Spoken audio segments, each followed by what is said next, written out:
Good morning, everyone.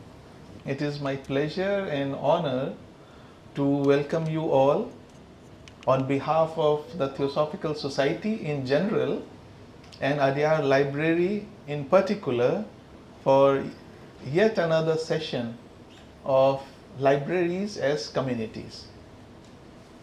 I know many of you may already know about this, but still, for the benefit of our viewers who will be watching it online later on our YouTube channel, I would like to share that libraries as communities was the initiative started by Theosophical Society and Adyar Library, we can say, about 2 years back. And the purpose of that was to reinvent the approach. There's something more than books we interact with. The like-minded people whom we come across, small discussions, meaningful discussions which broaden our vision, the horizons of our thinking, and many a time such small discussions turn out or attract great ideas. And I think we all must be familiar with how great ideas take birth in small gatherings, in communities which develop over a period of time, whether it is libraries where people come together to read books and share. So that was the purpose of this initiative with which this libraries as communities was started, so that people, it like inspires and invite the people to step out of their houses, to log off the gadgets, the laptops and the Kindles, and come here in an environment of sharing, to form a community of what one's likings are, preferences are, because but you may ask that if I get all the books online, what is the point of coming here?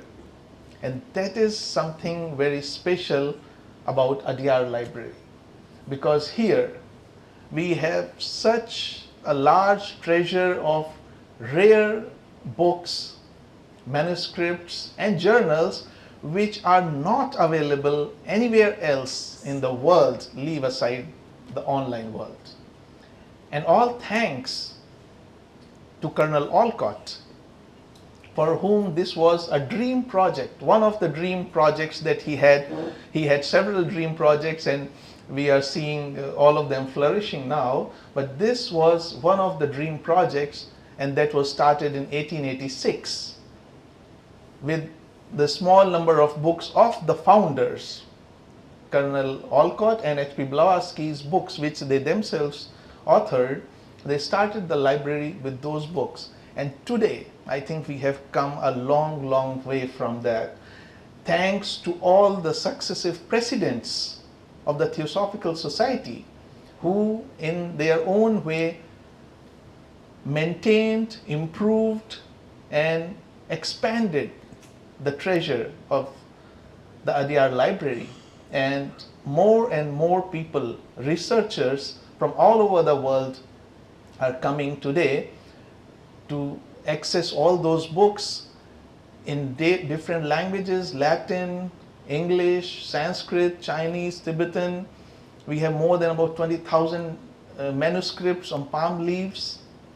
And special thanks, and I think we all feel honored that the current president, Mr. Tim Boyd, is here, under whose guidance I think I can safely say that our library is moving maybe 21st century or in the 22nd century with the development on the IT side.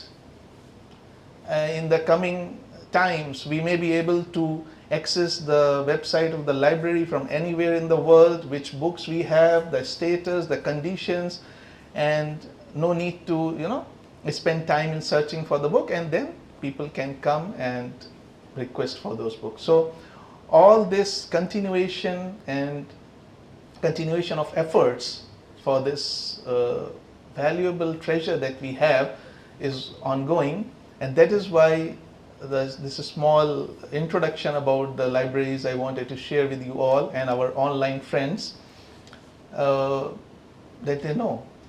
And it is in this line that I just talked about the presidents of the Theosophical Society who have worked along these lines. And coincidentally, the subject for today's talk, just to bring you up to date about the process, is that we have a talk here where the speaker shares some things about the books related to that subject, and those books are displayed on the first floor of the library for a month, and people can refer to those books. And next month there will be another talk on that subject. So as you can see, when I read this title, I was like, wow, what a wonderful title in itself. Starlight Splendor with Spiritual Trailblazers, and not less than a wonderful person to present it.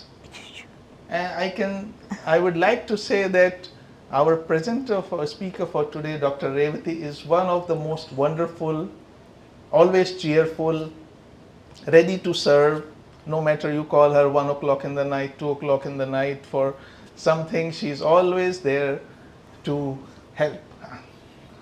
And that is the result, I think, because she is completely permeated with the theosophical environment.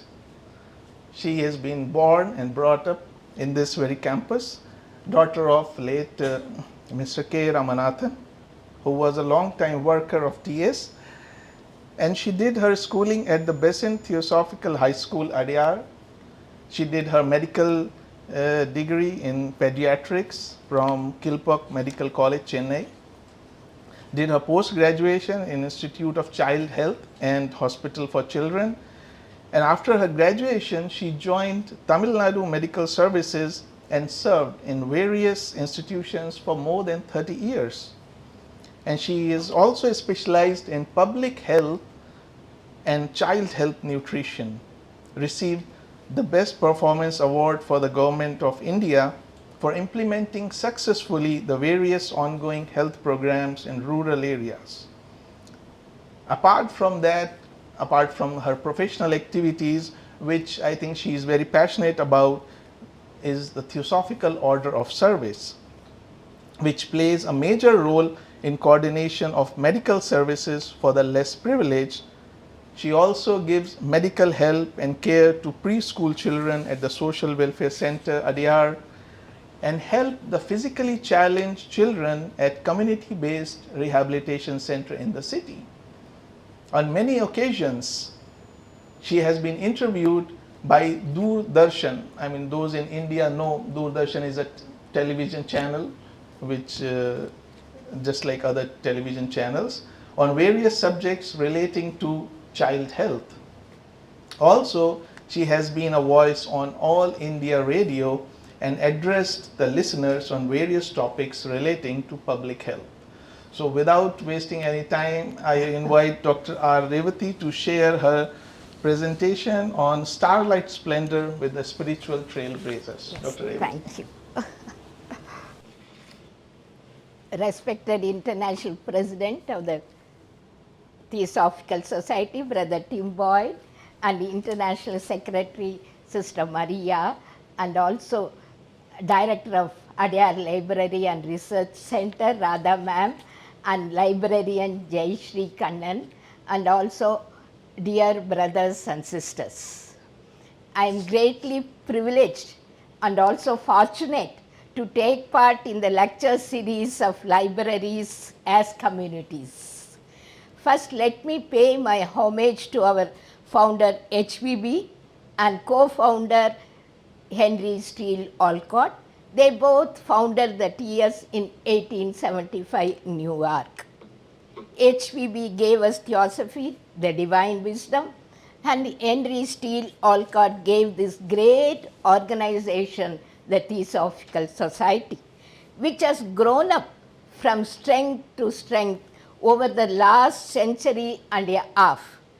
Following their footsteps, luminaries such as Dr. Annie Besant, Dr. G.S. Arundale, Sri Jinarajadasa, Sri N. Sri Ram, Brother John B.S. Coates, Srimati Radha Burnier, and Brother Tim Boyd. They all have spread the message of Theosophy with its primary aim of universal brotherhood to an ever increasing number of people all over the world. What follows is a humble effort to bring to light their dedication, their sacrifice, and altruism in bringing about regeneration in man through recognition of his unity with all life on earth and in the cosmos. Let us take up the work of founder President Henry Steele Olcott. It is very much necessary for us to know about and also remember multifaceted careership and enormous organizing capacity of this great man. He was born in the Orange, New Jersey on 2nd August 1832, and due to his early poverty, he stopped his university education halfway, and he was dependent on his sister for maintaining his family. This urged him to take up some work to make his livelihood. His natural choice was agriculture, and he was deeply involved in this field, and his interest in research and development and all the activities connected with agriculture grew up. Then he responded to the call of his nation by joining the army and rising to the level of colonel. He was given several assignments by the government to root out corruption in various levels. He subsequently became a lawyer and a journalist. He developed unusual gift of healing powers. He was shining star in all these pursuits. However, it appears to me that his meeting of Madam H.V.B. in Eddy Farm is turning point not only for his life but also for all the members of the TS. We would not think of him but for this memorable incident. Study of Colonel Olcott's life as an agriculture scientist, as a colonel, as a lawyer, as a journalist, as a healer may at outset appears to be unrelated facets of the same man. But it is not so. One can clearly see the exuberant vitality that he exhibited in these fields, which quality he exhibited once again as a spiritual leader. In the words of our late President Srimati Radha Burnier, life of Colonel Olcott was an example of how the so-called worldly activities, when imbibed with right qualities, can make a person eligible to lead the world towards moral and spiritual powers. When he turned to study of Eastern religions, it appears that Buddhism attracted him the most, and he embraced that religion along with his colleague Madam H.B.B. in 1880. He visited Sri Lanka for more than 35 times during the period of less than 30 years and made that country regain Buddhism in due form. He designed internationally famous Buddhist flag, unified various divisions then existing in that religion. He succeeded in drawing up 14 fundamental propositions which formed the basis for this union. He also started many educational institutions to study the basic tenets of Buddhism in Sri Lanka. Ananda College is one such institution. In 1882, founder bought this beautiful estate and established it as the headquarters of the Theosophical Society. His work for the TS cannot be described in words, and one has to only see the present day structure and growth of the society all over the world. So many members, so many lodges, various federations and sections to understand his vision and organizing ability. From 1875 to 1906, the founder president had issued 893 charters to branches of Theosophical Society worldwide and grouped in 11 territorial sections. The most northern lodge was in the Arctic Circle and southernmost was in the New Zealand. Colonel was ceaseless traveler, traveled widely all over the world when the transport system was not very well developed. Traveled within India to remote places by rail and locally in bullock carts also. In some places, he rested in the railway platform, lecturing strenuously, very hard work he had put forth. In the words of his master K.H., he sacrificed his comfort and even his life, something to be risked whenever necessary.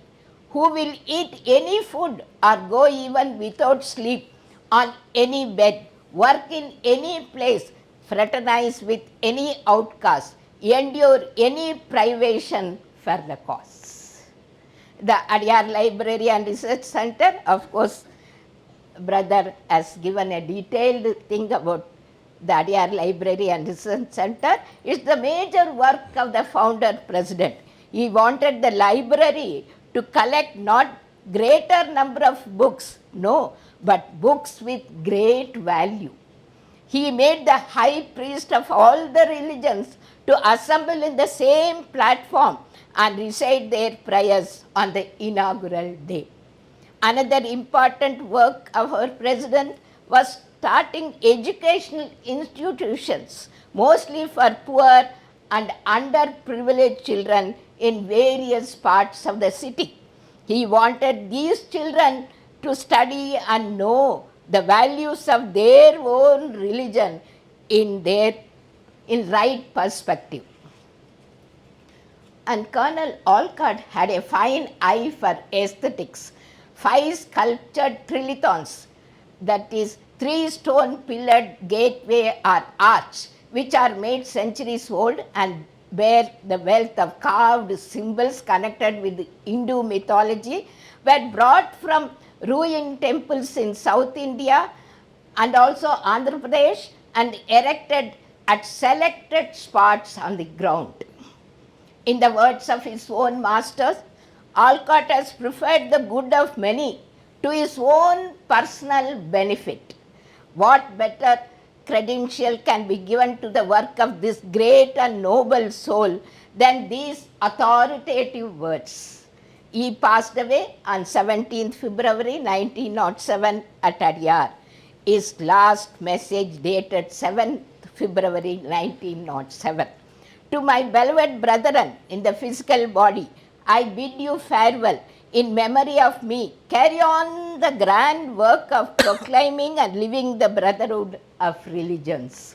To my beloved brothers on the higher plane, I greet and come to you and implore you to help me to impress on all men on earth that there is no religion higher than truth, and that in the brotherhood of religions lies the peace and progress of humanity.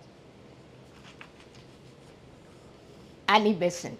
His successor in office, Dr. Annie Besant, took the lead of Madam HVB and also Colonel Olcott in both spheres of spirituality and national freedom movement. Dr. Annie Besant is known to every Indian as a freedom fighter, and only those within this theosophical fold know her as a spiritual leader. It should be said to her credit that she has innumerable contribution to the spread of education, nationalism, spirituality, alleviation of human sufferings, etc. She has made a systemic study of all the great religions of the world, as every learned leader in his own religion will do. She has perhaps the most scholarly exponents of every great religion in the world. It was in this process that she found the most striking similarities of great religions and helped in spreading of theosophical message. And any deeply religious man would become a firm theosophist by conviction once he is able to read the works of Dr. Annie Besant. She also brought up J. Krishnamurti with a required freedom and prepared him to become a great philosopher in later days. She herself had a great spiritual power and deep knowledge of many occult matters. She used her yogic power to investigate the unexplained laws of nature and brought forward many books along with her colleague Bishop C.W. Leadbeater. She served as president of the Theosophical Society for nearly 26 years and left indelible mark in the history of the TS. She best remembered by her members as a diamond soul with multifaceted service to humanity with extraordinary qualities like indomitable willpower, exemplary courage, kind-hearted and charitable bent of mind, incessant hard worker, eloquent orator, skillful author and journalist, great organizer, exponent of various religions, philosopher par excellence, nation builder and champion of human freedom, educationist, lover of children and their development, supporter of women's upliftment, occultist, great teacher, outstanding theosophist. And last but not least, she was staunch follower of truth. These several sterling qualities led her to the innumerable areas of service. She was a noblest soul.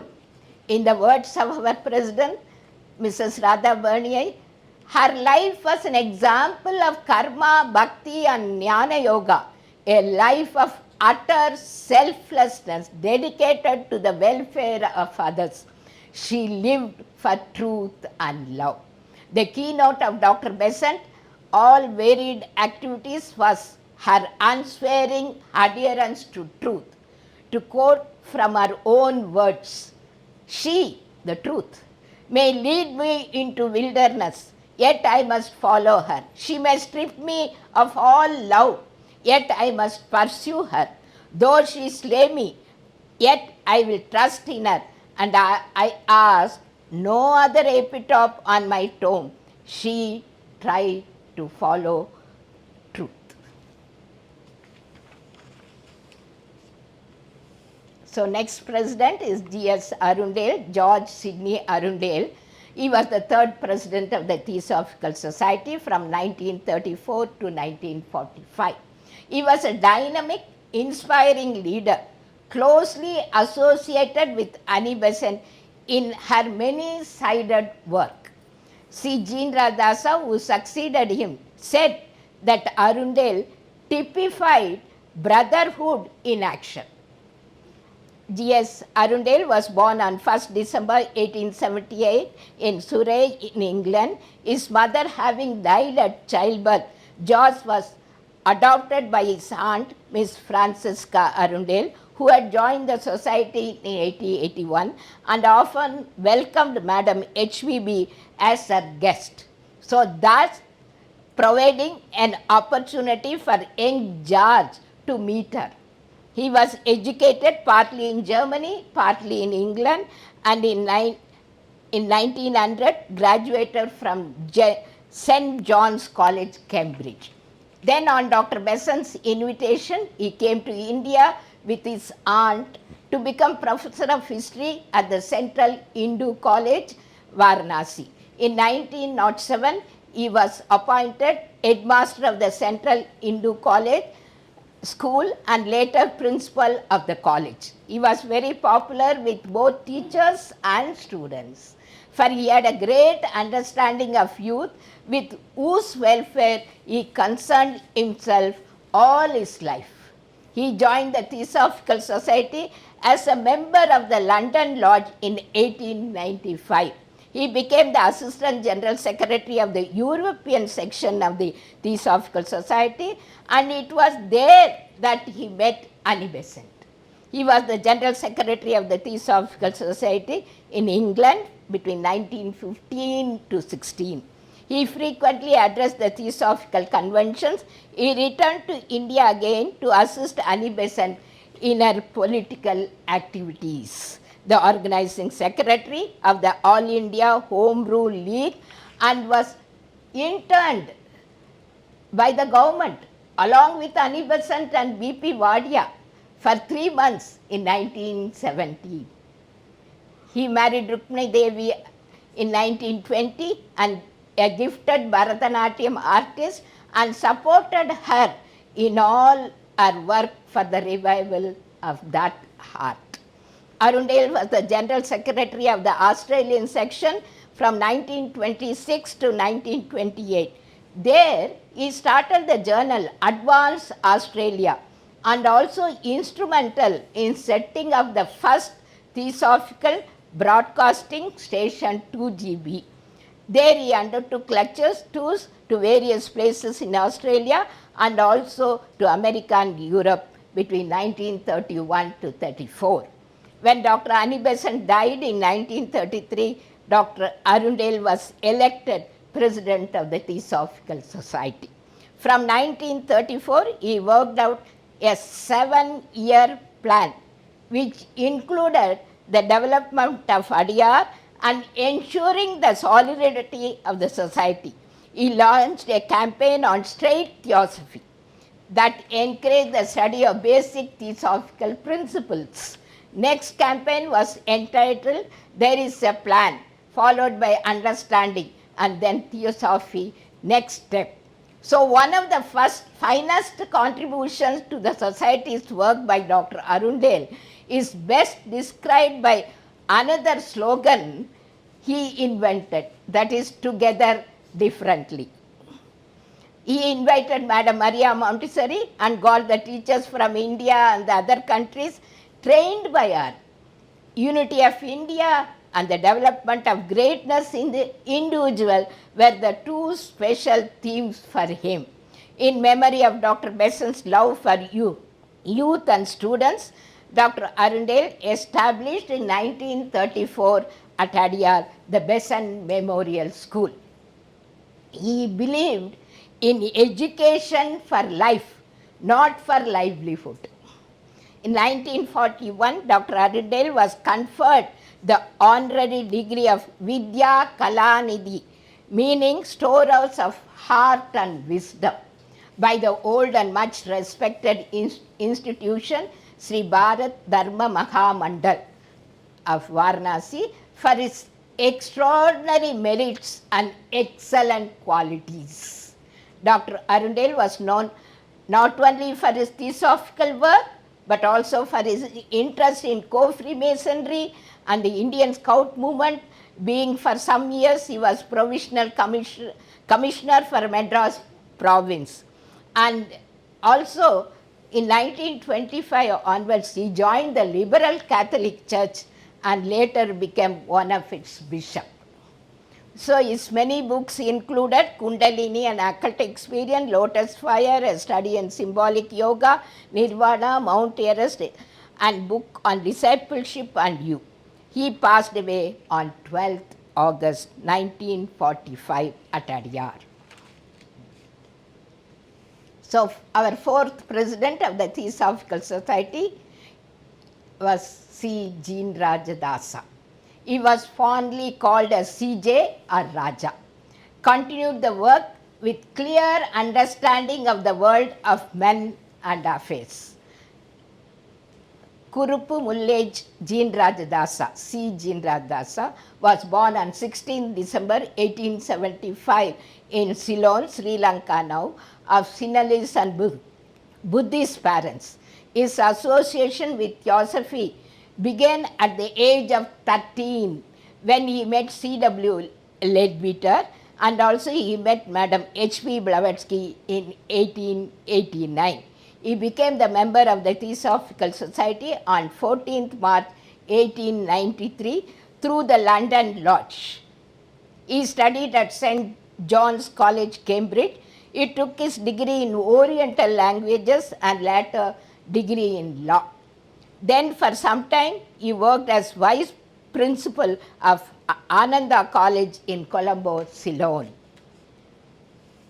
He was an exceptional linguist who lectured frequently in many European languages, in English, Italian, Spanish, Portuguese, as international lecturer.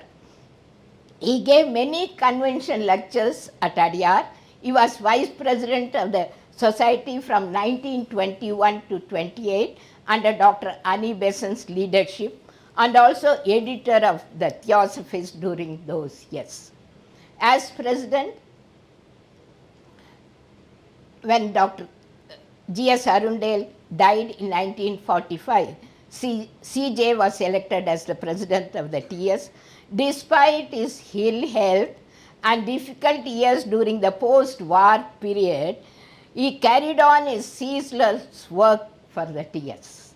About the history of the Theosophical Society, he had an unique and exhaustive knowledge, and also he was a keeper of archives. It seemed that he had extraordinary knowledge of its precious contents.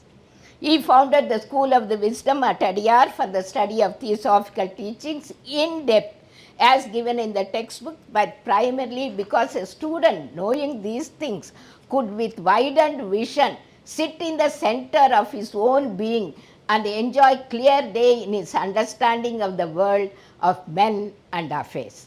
Its yearly sessions attract students from several countries to this day. He was lover of plants, animals and children. He got to Adyar trees and plants from distant countries, Mexico, Costa Rica, Brazil, Panama, etc. And he carried out his idea of planting mahogany seedlings to form an avenue, Founders Avenue, running through the center of the estate with one plant for each national section. There will be a small stone thing with the name of the nation. Animals too had their full share of care and sympathy from Brother Raja. He had special fascination for children, looking on them as souls, not as blank slates on which to write. He devised the ritual of the mystic star in the year 1917 at the behest of Dr. Annie Besant. It presents the essential teachings of all the major religions and the importance of work done with selfless dedication. This form of service for worship and consecration meant for the public and has a special uplifting quality, radiating peace and blessing to the world. And Raja was a great ceremonialist. He was exponent of art and beauty. He gloried in the beauties of literature, painting, sculpture, architecture, dance, drama, and above all music, which he regarded as the highest of all the arts. He stressed over and over again the vital importance of the place of art in the education of the children and in the growth of the civilization. And he made valuable sketches and notes during the clairvoyant investigation of Dr. Annie Besant and CWL into the structure of the matter. He was great author. In 1913, he was awarded T. Subbarao Medal by the Society for the Theosophical Writings.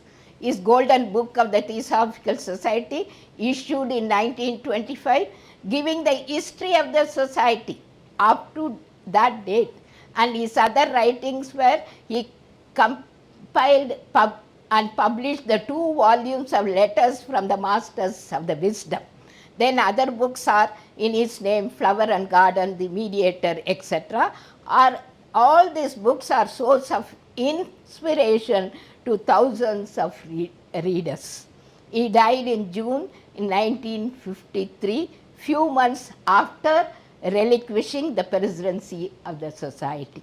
A few years before his death, he wrote and handed to a fellow worker the following epitaph.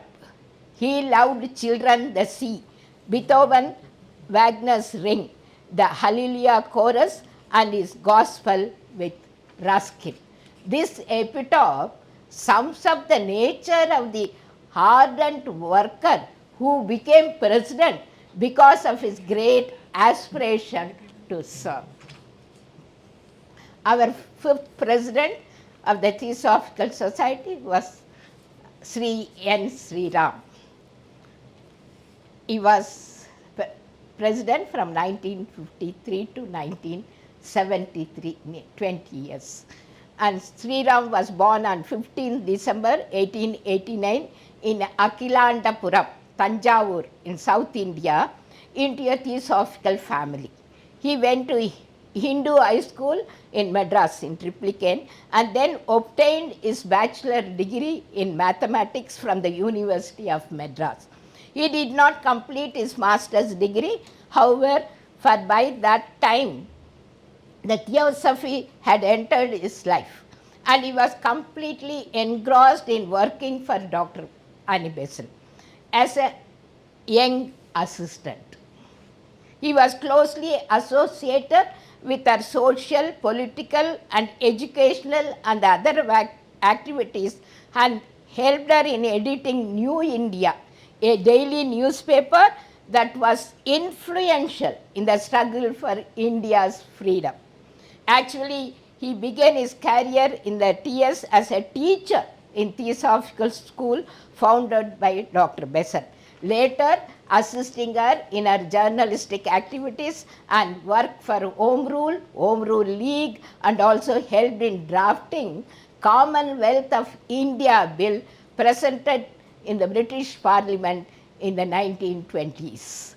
He served Dr. Annie Besant as her private secretary from 1929 to 1933. With Mr. Jinarajadasa, he took care of her during the period prior to her passing. He was among the few who were by the side of Dr. Annie Besant when she died. Dr. Annie Besant loved him as a son, and in a book she presented to him, she inscribed the words, Sri Rama, with love and blessing, endure to the end. She spoke of him as a mine of information along many difficult lines and accurate in all.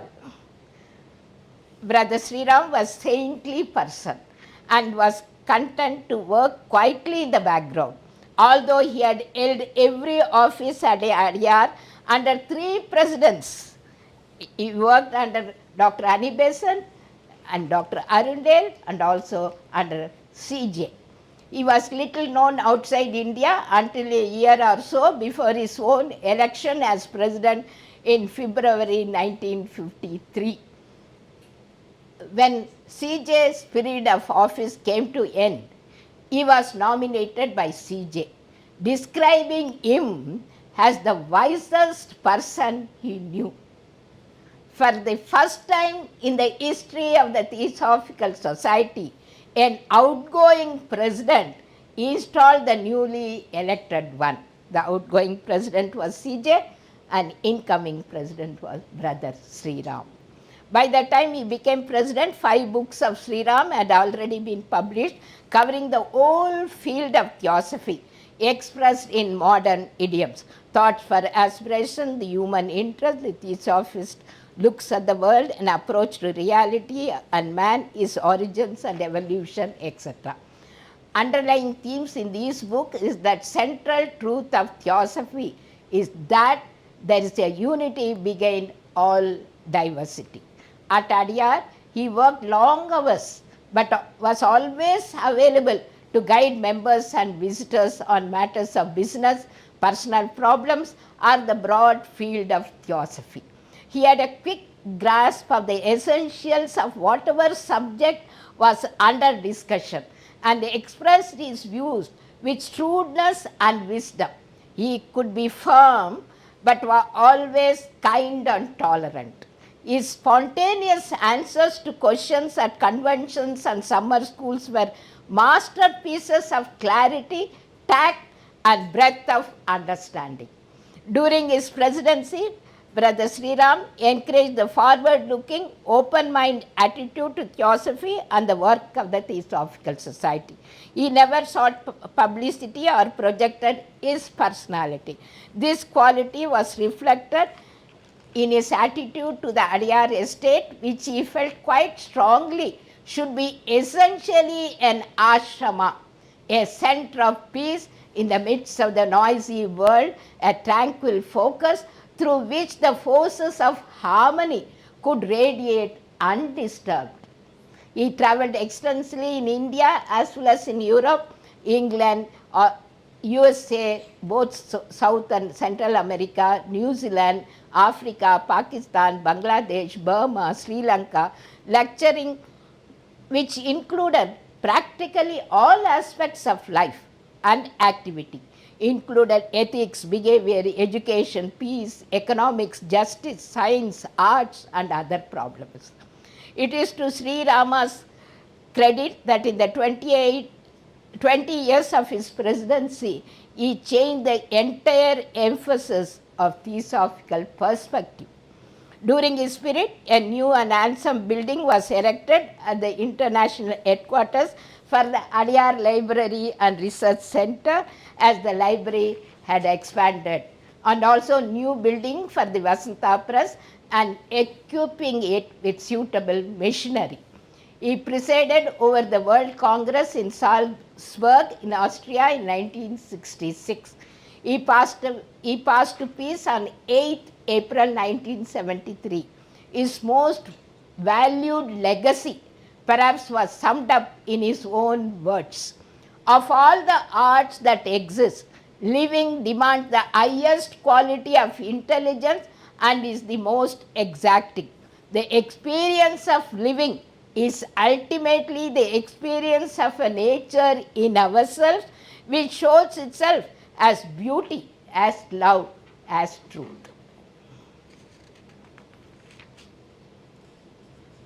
So John Balfour Symington Coates was our 6th president of the Theosophical Society, that is from 1973 to 79. Long before he was called to the office, he had already impressed the theosophical world by the bonds of friendship which he had forged with people young and old all over the world. Wherever he went, which was to practically every country in various official capacities, he made friends. John Coates was born on 8 July 1906 in Scotland and was educated in Eton College in England in 1918 to 24. His knowledge of French, German, Spanish as well as English was great advantage during his lecture tours in various countries. It was in Vienna in 1932 that he met a stranger in a cave who introduced him to theosophy. And he has said, this meeting virtually changed my life. He joined TS in the same year. He married Miss Elizabeth Ann, we call her Besant, and they had 5 children, one of whom died in early childhood. Together they travelled US, Canada, Mexico, Cuba, widely spreading the message of theosophy. And in 1935, Mr. Coates and his family came to Adyar to work for the President George Sidney Arundale. They were closely associated with Rukmini Devi Arundale and involved in the World Federation of Young Theosophists. He became the chairman of European Federation 1959. See, twice he organized charter flight to India for the International Convention Adyar, bringing more delegates to the convention. In 1966, Brother Sri Ram asked him to organize the World Congress in Salzburg, Austria, in which more than 1,000 members from all over the world participated. In 1973, following the death of Brother Sri Ram, he was elected as the president of the TS. He believed firmly that the society must reach out to the public and cooperate with allied organizations in order to further the cause of brotherhood and human development.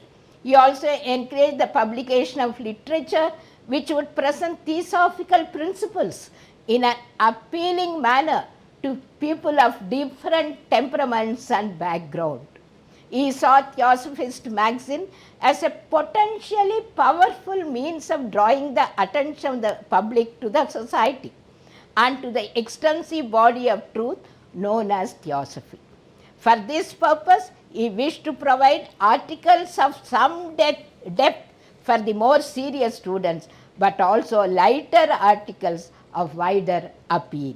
He died on 26 December 1979 on the opening day of the annual convention in Adyar. He sacrificed too much for the theosophical cause, which was so dear to his heart. His devotion to the Theosophical Society made him strive incessantly to bring individuals and groups within the society into ever closer comradeship. Our 7th president of the Theosophical Society, whom you all know, Mrs. Srimati Radha Burnier, and she was born in Theosophical family on the 15th November 1923, and she was brought up in the Theosophical Society itself. And as a child, Radhaji went to the National Girls High School in Triplicane and then Besant School, and she studied classical Indian dance at Kalakshetra. She was one of the earlier students of Srimati Rukmani Devi Arundale. She played a major role in the well-known classical film The River in 1948. However, activities along this line were dropped as her work for the TS increased. And she obtained master's degree in Sanskrit from the Benares Hindu University, and she was awarded first place. She joined Theosophical Society in 1935 when she was still a child. From 1945 onwards, she became actively involved in various activities of the TS. She was the president of the Youth Lodge, Adyar Lodge, Madras Theosophical Federation in succession. And she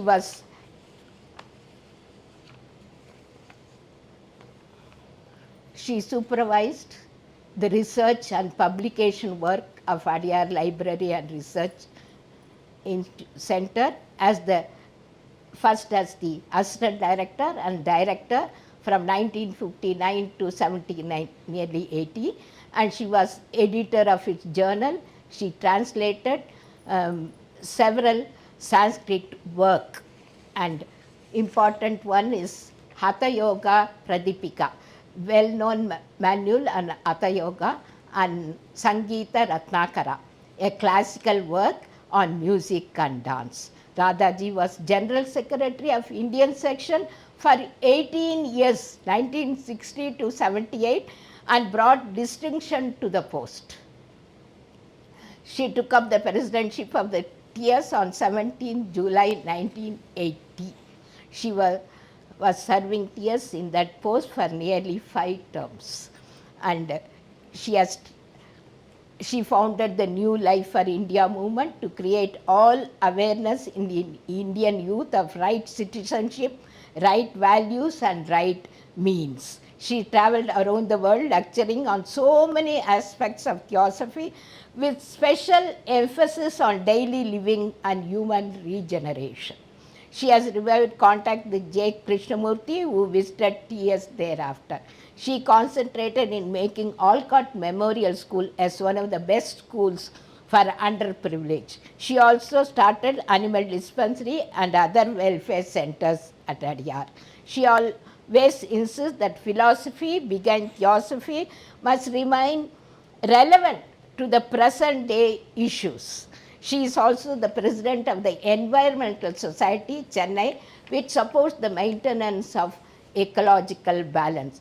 And the Naga Arjuna University of India conferred on honorary D.Litt on her in 1984 for her work in promoting learning and values. She passed to peace on 31st October 2013. And now we are under the presidency of Brother Tim Boyd from 27th April 2014. You all know that he has given us the teachings of the Theosophical Society in 24 words of his mission statement to serve humanity by cultivating an ever deepening understanding and realization of the ageless wisdom, spiritual self-transformation, and the unity of our life. We must remember this all the 24 hours of the day and work. In the years ahead, the Theosophical Society will scale up ever greater heights in its efforts to regenerate mankind, and through this process make world a happier place for all beings. Brothers and sisters, let us draw our own lessons from these spiritual trailblazers, from their life and achievements and hard work. I personally feel we are very fortunate in being a tiny part of this great movement. Let us live a life of theosophy and spread the message of universal brotherhood. Thank you.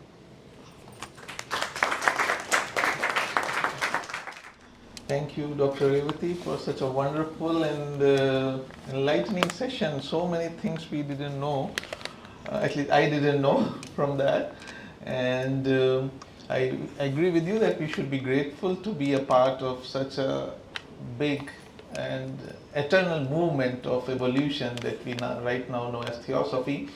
And considering the title of this presentation and the factor that our President, Mr. Tim Boyd, is present here, I would like to invite him to give this to Dr. Revathy as a token of our gratitude on behalf of Adyar Library and Theosophical Society.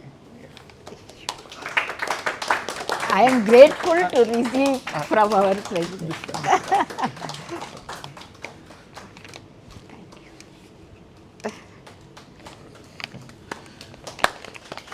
Thank you, sir, and thank you, Dr. Revathy, again, and all the people who have joined us today. So the books are there on display on the first floor, and then you can proceed to have a look on these books. And see you next month on 13th September. So till then, namaste.